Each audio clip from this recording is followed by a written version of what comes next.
अगर आप रूस का नक्शा ध्यान से देखें तो सबसे पहले जो चीज आपकी नजर पकड़ती है वो है इसका विशाल आकार। रशिया दुनिया का सबसे बड़ा देश है जो 11 टाइम जोन और 2 कॉन्टिनेंट यूरोप और एशिया तक फैला हुआ है। नॉर्थ में आर्कटिक की बर्फीली जमीन से लेकर साउथ में कजाकिस्तान की रेगिस्तानी सीमाओं तक और वेस्ट में बाल्टिक सी से लेकर पूरब में पैसिफिक ओशन तक इसका दायरा फैला है। ये इतना बड़ा है कि वर्ल्ड मैप पर ये एक तरफ से दूसरी तरफ तक फैला हुआ लगता है। लेकिन जितना ये देश बड़ा है उससे भी ज्यादा चौंकाने वाली बात यह है कि रशिया की लगभग 80% आबादी सिर्फ उसके 20% हिस्से में रहती है, जबकि बाकी 75% से भी ज्यादा जमीन लगभग खाली पड़ी है। अब सवाल उठता है कि ऐसा क्यों? इतना ताकतवर मुल्क, इतनी बड़ी जमीन, फिर भी इतनी खाली क्यों है? इस सवाल का जवाब सिर्फ एक डाटा पॉइंट में नहीं छुपा। इसके लिए हमें रशिया की ज्योग्राफी, हिस्ट्री और पॉलिटिक्स तीनों को साथ में समझना पड़ेगा। अगर हम रशिया को 2 हिस्सों में बांटें, यूरोपियन रशिया और एशियन रशिया, तो ये पैटर्न और भी क्लियर हो जाता है।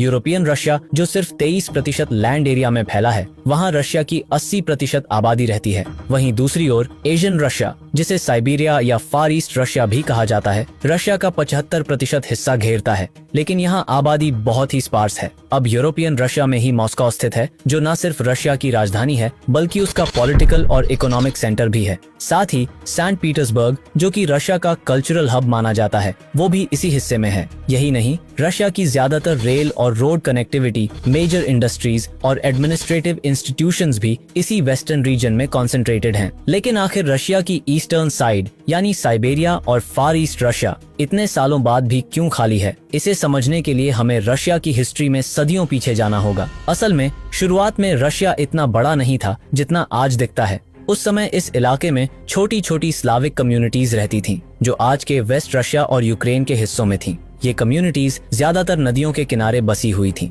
जहाँ की जमीन फर्टाइल थी, मौसम अनुकूल था और जिंदगी आसान थी। लेकिन जैसे ही आप यूरल माउंटेन्स के पार जाते हैं यानी एशियन रशिया की तरफ बढ़ते हैं, वहाँ का जियोग्राफिकल और क्लाइमेटिक लैंडस्केप एकदम अलग हो जाता है। जब रशियन एम्पायर ने अपने एक्सपेंशन की शुरुआत की तो उन्होंने ईस्ट की ओर लोगों को बसाने की कोशिश की, but the reality was brutal. Siberia की पहचान एक ऐसी जमीन के तौर पर बनी जो अपनी भीषण ठंड, बर्फ से ढके जंगलों और इनहॉस्पिटेबल कंडीशंस के लिए मशहूर थी। जहां यूरोपियन रशिया में नदियों के आसपास शहर फ्लोरिश कर रहे थे, वहीं साइबेरिया में सिवियर विंटर्स, पर्माफ्रॉस्ट और बैरन टेरेन ने सेटलमेंट ऑलमोस्ट इम्पॉसिबल बना दिया। लेकिन फिर 20th सेंचुरी की शुरुआत में जब सोवियत यूनियन पावर में आया तो उन्होंने ईस्ट रशिया को स्ट्रेटेजिकली डेवलप करने की सोची। यूएसएसआर के लीडर्स ने पॉपुलेशन और डेवलपमेंट को ईस्टवर्ड एक्सपैंड करने का एग्रेसिव प्लान अपनाया, स्पेशली साइबेरिया और फार ईस्ट रीजन्स में। लेकिन इस बार तरीका अलग था, लोगों की मर्जी से नहीं बल्कि गवर्नमेंट की जबरदस्ती से। जोसेफ स्टालिन की डिक्टेटरशिप के दौर में 1920 से लेकर 1950 तक लाखों लोगों को फोर्सफुली साइबेरिया भेजा गया। इनमें पॉलिटिकल प्रिजनर्स थे जिन पर सरकार विरोधी सोच का आरोप था, कुछ आम नागरिक थे जिन्हें लेबर के लिए असाइन किया गया था,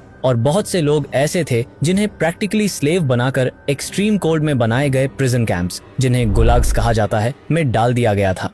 इसी दौरान जब सोवियत यूनियन ने ईस्टर्न रशिया को डेवलप करने का फैसला किया तो उन्होंने सिर्फ लोगों को भेजना ही नहीं बल्कि वहां नए शहर और इंडस्ट्रियल सेंटर भी बनाना शुरू किया। ये सेंटर अक्सर ऑयल फील्ड्स, कोल माइंस और मिलिट्री बेसिस के आसपास बनाए गए थे। इसका मकसद साफ था, साइबेरिया के रिसोर्सेज को सोवियत इकोनॉमी के लिए एक्सप्लॉइट करना और पूरे ईस्टर्न रीजन पर सोवियत कंट्रोल को मजबूत करना। इस रणनीति का सबसे बड़ा और एम्बिशियस प्रोजेक्ट था ट्रांस साइबेरियन रेलवे, जो 1916 में पूरा हुआ। ये रेल लाइन वेस्ट में मॉस्को से शुरू होकर ईस्ट में व्लादिवोस्टोक तक जाती है, जो पैसिफिक ओशन के किनारे बसा एक अहम पोर्ट सिटी है। लगभग 9300 किलोमीटर लंबी ये रेलवे दुनिया की सबसे लंबी रेल लाइन मानी जाती है और इसका मकसद था रूस के दूर दराज ईस्टर्न हिस्सों को वेस्टर्न रशिया से जोड़ना। ये उस दौर में टेक्नोलॉजिकल और स्ट्रेटेजिक दोनों ही स्तर पर एक बहुत बड़ी कामयाबी थी और इससे साइबेरिया के इनएक्सेसिबल इलाकों को कुछ हद तक खोलने में मदद भी मिली। लेकिन इन तमाम कोशिशों के बावजूद एक बहुत बड़ा सच यही रहा कि ज्यादातर रूसी इन इलाकों में बसना नहीं चाहते थे। नए शहर, इंडस्ट्रीज और रेलवे होने के बावजूद भी ईस्टर्न रशिया में बसने वालों की संख्या कम रही। इसकी सबसे बड़ी वजह थी रशिया का नेचुरली फेवरेबल वेस्टर्न हिस्सा। यूरोपियन रशिया हमेशा से रहने के लिए ज्यादा सूटेबल रहा है। यहाँ का क्लाइमेट ज्यादा प्लेजेंट है, जमीन फर्टाइल और फ्लैट है, जिससे एग्रीकल्चर और कंस्ट्रक्शन दोनों आसान हो जाते हैं।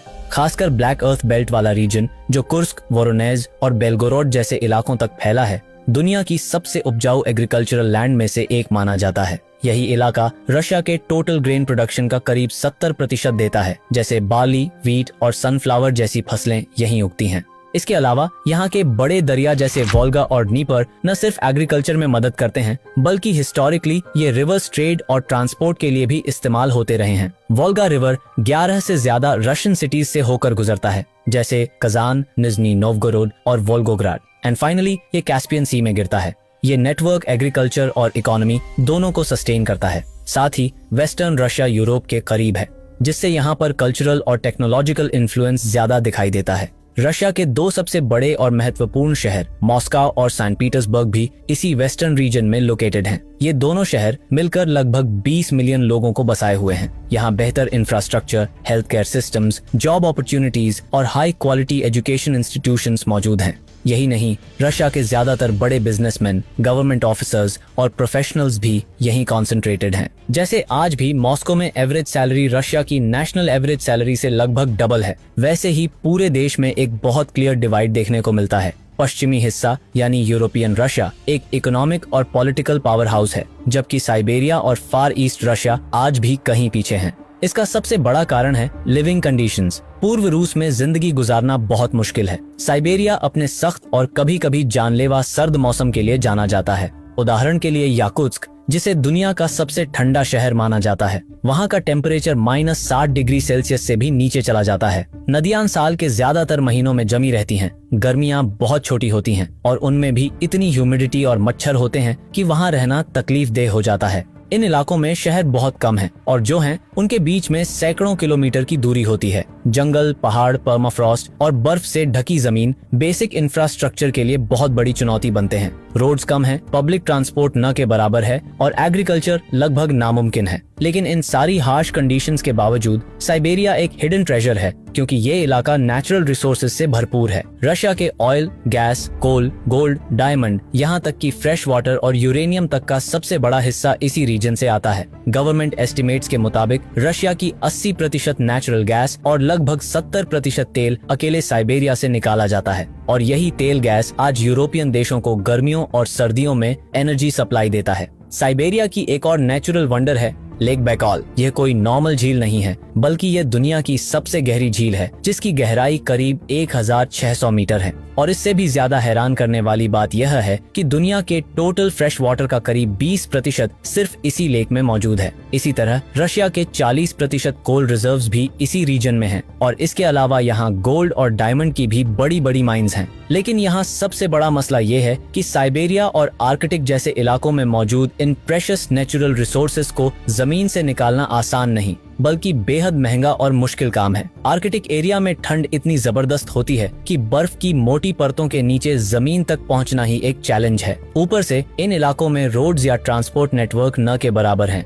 जिससे ड्रिलिंग इक्विपमेंट और हैवी मशीनरी वहां पहुंचाना ही अपने आप में एक लॉजिस्टिक नाइटमेयर बन जाता है। यही वजह है कि रूस के लिए तेल और गैस निकालना मिडिल ईस्ट या अमेरिका जैसे वार्म क्लाइमेट वाले देशों की तुलना में कहीं ज्यादा महंगा और रिस्की होता है। इन टफ कंडीशंस के बीच जो लोग साइबेरिया में रहते हैं वो अक्सर वहीं के ऑयल, गैस या माइनिंग इंडस्ट्री में काम करने वाले प्रोफेशनल्स होते हैं। उनके लिए ये जगह एक टेम्पोरेरी बेस की तरह होती है, जहां काम है, पैसा है, लेकिन जिंदगी बेहद मुश्किल है। शहर आपस में हजारों किलोमीटर दूर हैं। रास्तों में डेंस फॉरेस्ट, परमानेंट स्नो और हार्श मौसम की दीवारें हैं, और जब इनका कॉन्ट्रैक्ट या नौकरी खत्म होती है तो ज्यादातर लोग यहाँ से वापस यूरोपियन रशिया या किसी और डेवलप्ड एरिया में चले जाते हैं। यही कारण है कि साइबेरिया में आपको कई गोस्ट टाउन्स देखने को मिलते हैं, ऐसे शहर जो कभी बसे थे लेकिन आज वीरान पड़े हैं। रूसी सरकार ने इस चैलेंज को हल करने के लिए कई तरीके आजमाए हैं। लोगों को मुफ्त जमीन ऑफर की गई, टैक्स में भारी छूट दी गई, यहाँ तक कि रिलोकेशन के लिए पैसे भी दिए गए, मगर फिर भी ज्यादातर लोग ईस्ट की तरफ बसने को तैयार नहीं होते। वजह साफ है, यहाँ की जिंदगी बेहद कठिन है।